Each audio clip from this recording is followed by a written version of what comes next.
nabaday daawadayaan meel kasta iga daawanaysaan waa anigu ah maxamed cawil kawte halka idin kala soo hadlayana waa Kah News wararkana waxa ugu dooran maamulka SSC Khaatumo ayaa ku dhawaaqay 45 xubnood oo ka shaqeyn doona maamulkaasi gudidan ayaa loo igmaday inay ka shaqeeyaan ayaha gobolada Sool Sanaag iyo Cayn dadka deegaanka ayaa aad ugu ololeeyay ku dhawaaqida 45 xubnood ee deegaankaasi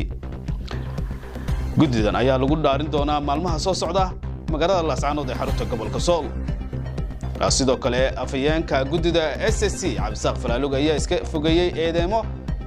uga yimi maamulka SSC markab ku soo xidhay magaalada Muqdisho kaas oo lagu sheegay inuu sidoo hubka noocyadiisa kala duwan una safrayo gobolada Sool Sanaag iyo Cayn taabadalkeedana afayeenka ayaa iska fogeeyay eedeemaha loo jeediyay maamulkaasi سفيركي دلكا سعودي قوفدي دلكا الصوماليا أمباسيدور سالم معو أي إسكاع سلي حلكاسي كدي مركا أو بروتوكول كان مدحوينها حسن الشيخ محمود كوئيدي إنه سحن ولا رقمي دولة وهجامية حسن الشيخ محمود أي واحد دول هجانسة فدحوين كلا دوان كواس أي كم ديهين إنه إسكاع صابي قد يدا قبل الصول سنة جعين سوكال خلاف حوجان أياس كوكلا دحجرة maamulka Puntland iyo dawladda federaalka Soomaaliya taasoo si wiiqi doonta kalsoonida laga qabo madaxweyne Xasan Sheekh Maxamuud